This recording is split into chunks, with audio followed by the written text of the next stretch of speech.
Hello everyone, इस video में हम लोग इन्वर्स ट्रिग्नोमेट्रिक फंक्शंस का 20 ऑब्जेक्टिव क्वेश्चन को सॉल्व करने वाले हैं, जो बोर्ड के लिए काफ़ी इंपॉर्टेंट है। क्योंकि एमसीक्यू में अगर आपका मैक्सिमम मार्क्स आता है तो सब्जेक्टिव में फिर आपको आने का ज़्यादा चांसेस रहता ही है। तो अगर यहाँ पे अगर ऑब्जेक्टिव क्वेश्चन आप लोग अगर सही कर लेंगे तो आपका काफ़ी मार्क्स बन जाता है। तो इस बार भी 100 आउट ऑफ 100 का टारगेट लेके चलते हैं, क्योंकि बोर्ड में इस बार मैथ्स का क्वेश्चन कोई भी छूटना नहीं चाहिए। तो चलते हैं पहले क्वेश्चन पे। पहला क्वेश्चन है the range of tan inverse x is. तो यहाँ पे पूछा जा रहा है कि टेन इनवर्स एक्स का रेंज क्या होता है। तो हम लोग याद रखते हैं कि इसका जो रेंज होता है वो -π/2 से π/2 होता है ओपन इंटरवल में, क्योंकि इसका डोमेन की बात किया जाए तो क्या होता है -∞ टू इन्फिनिटी। नेक्स्ट क्वेश्चन कह रहा है कि cos inverse of cos x equal to x है। तो कह रहा है अगर x का वैल्यू क्या लें, यहाँ पे x क्या बिलोंग करेगा। ठीक है, तो यहाँ पे क्या है कि cos inverse of cos x equal to x दिया हुआ है। ये तो सिंपल सा डेफिनेशन ही दिया हुआ है। एंड यहाँ पे x का क्या हो जाएगा value, close interval 0 to π। Next question the domain of sine inverse x is.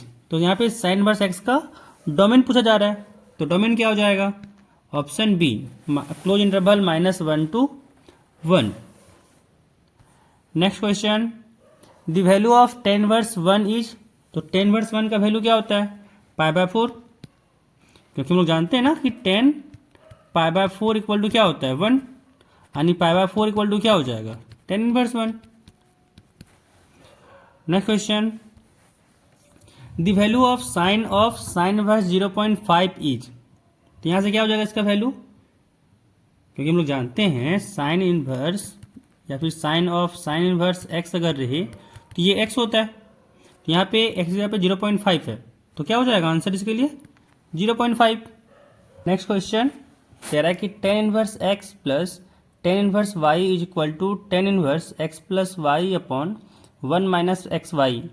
कह रहा है ये किसके लिए वैलिड है, x into y greater than 1, x into y less than 1, x into y less than equal to 1, या फिर x into y greater than equal to 1। तो यहाँ पे ये वैलिड होगा जब डिनोमिनेटर क्या हो जाए 1 माइनस एक्स वाई क्या हो जाए ग्रेटर देन 1। तो यहाँ से आंसर क्या आ जाएगा, यहाँ से आंसर आ जाएगा एक्स वाई को उधर भेज दें तो हो जाएगा 1 is greater than x into y. तो यहाँ पे कौन सा ऑप्शन हो जाएगा, ऑप्शन हो जाएगा B. Next question what is the value of cos inverse -1/2। तो यहाँ पे कॉस इनवर्स -1/2 का वैल्यू पूछा जा रहा है। एंड यहाँ से हम लोग लिख सकते हैं ना क्या हो जाएगा, ये अगर यहाँ पे दिखा जाए तो हो जाएगा कॉस इनवर्स -1/2 है, इसको लिख सकते हैं pi minus cos inverse 1/2। And यहाँ से क्या हो जाएगा पाई माइनस कॉस इनवर्स 1/2 है। एंड यहाँ से क्या आ गया कॉस इनवर्स 1/2 जो होता है किसका वैल्यू होता है, ये होता है π/3 का। तो यहाँ से आ गया π/3। एंड इसको जब सॉल्व किए एलसीएम लिए हुआ 3, यहाँ से आया 3π माइनस पाई, एंड यहाँ से आया 2π/3। इसको हम लोग एक और तरीके से भी सॉल्व कर सकते हैं कि जैसे यहाँ पे मान लेते हैं कि कॉस इनवर्स -1/2 जो है इसको मान लिए फिलहाल x। तो यहाँ से क्या आ गया -1/2 is equal to cos x. And cos x का वैल्यू -1/2 कब होता है, तो यहाँ से कह सकते हैं कॉस एक्स इक्वल टू जब यहाँ पे कॉस 2π/3 हो। तो यहाँ से x इक्वल टू क्या आया 2π/3। तो यहाँ से आंसर हो जाएगा ऑप्शन बी 2π/3। नेक्स्ट क्वेश्चन कि sine inverse x plus cos inverse x क्या होता है। तो जानते हैं हम लोग कि sine inverse x plus cos inverse x एक फॉर्मूला होता है कि इसका जो वैल्यू है π/2 के बराबर होगा। Next question the value of tan inverse √3।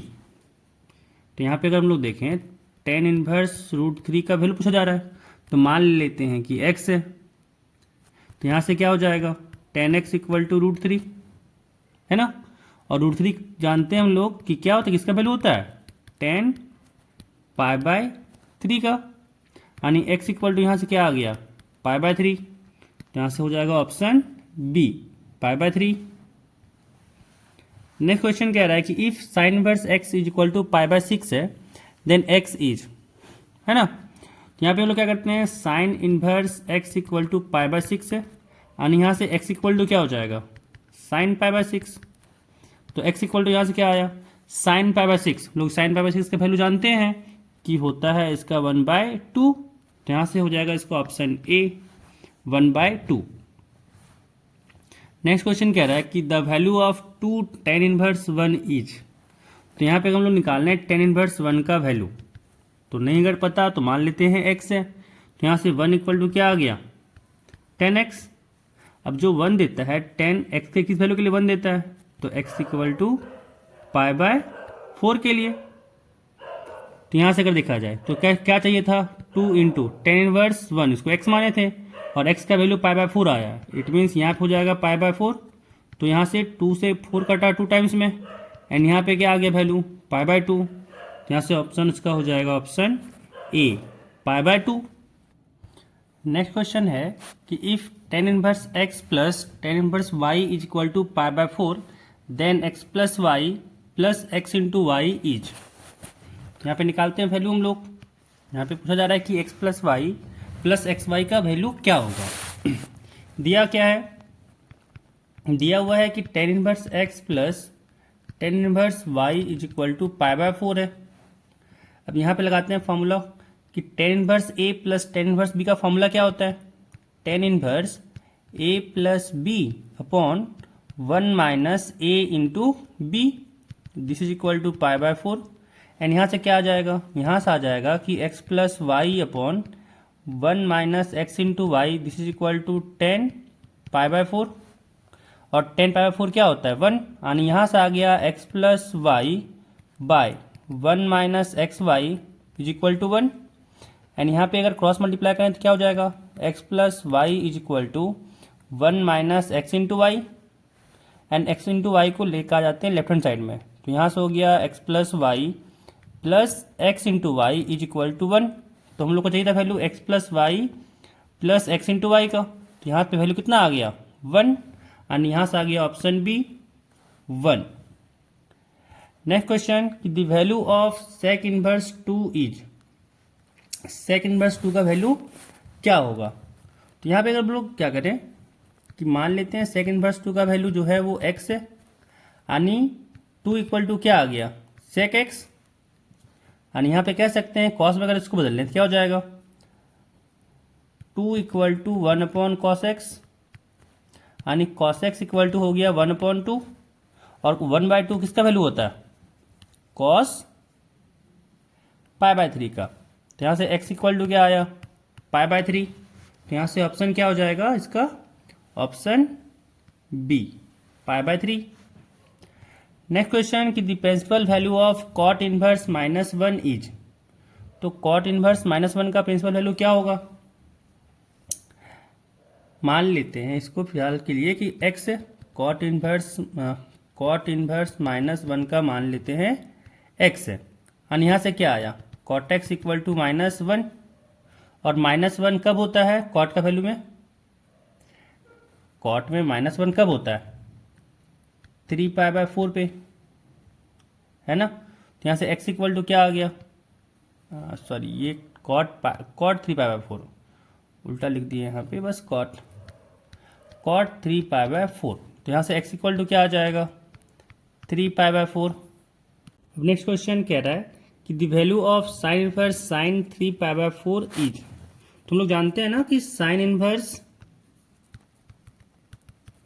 Sign x क्या होता है, ये x होता है, लेकिन x उस समय क्या होता है, इसके प्रिंसिपल डोमेन में होता है ना। तो यहाँ पे अगर देखा जाए साइन इनवर्स x का रेंज, तो साइन इनवर्स x का जो रेंज होता है, साइन इनवर्स x का रेंज होता है -π/2 से π/2, है ना।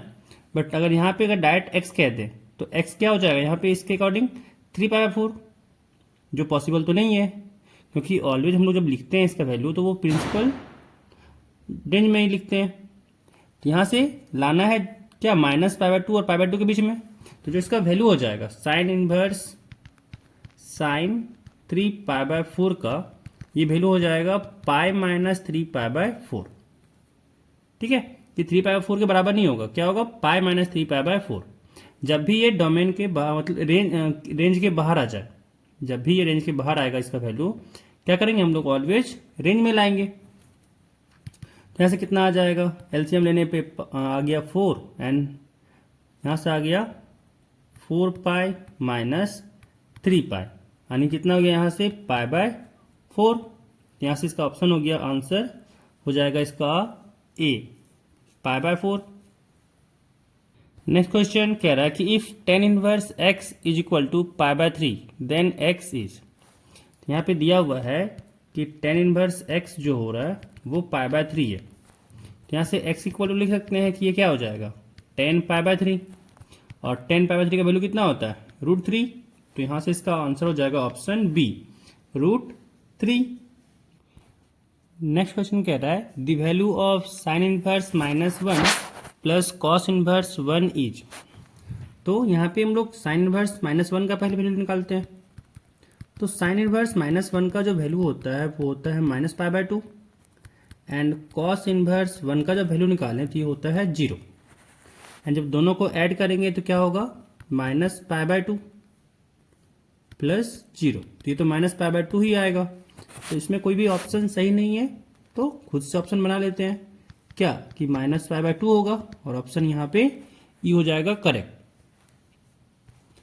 नेक्स्ट क्वेश्चन कह रहा है if sine inverse x is equal to y then sine y is, है ना।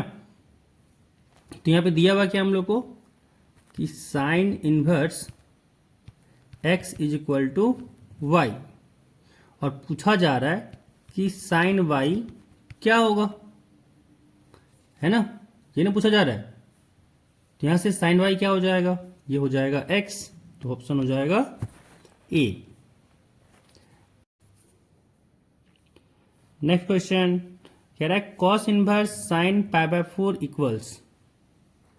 तो यहाँ पे हम लोग जानते हैं कि ये हो जाएगा कॉस इनवर्स साइन पाई 4 को लिख सकते हैं पाई by 2 minus pi by 4, and यहाँ से आ जाएगा cos inverse sine pi by 2 minus theta होता है कॉस थीटा, तो यहाँ से आ गया cos pi by 4, and cos inverse cos pi by 4 ये बराबर हो जाएगा पाई बाय 4 के, क्योंकि कॉस इनवर्स कॉस एक्स जो होता है वो होता है एक्स के बराबर। तो यहाँ से आंसर क्या हो गया ऑप्शन ए पाई बाय 4। अब बढ़ते हैं नेक्स्ट क्वेश्चन, कह रहा है कि the range of sec inverse x is. तो सेक इनवर्स एक्स का हम लोग को रेंज याद रखना होता है, साइन नहीं सेक, सेक इनवर्स एक्स का जो होगा रेंज हम लोग को याद रखना होगा कि ये होता है close interval 0 to open interval pi by 2 union open interval pi by 2 to pi.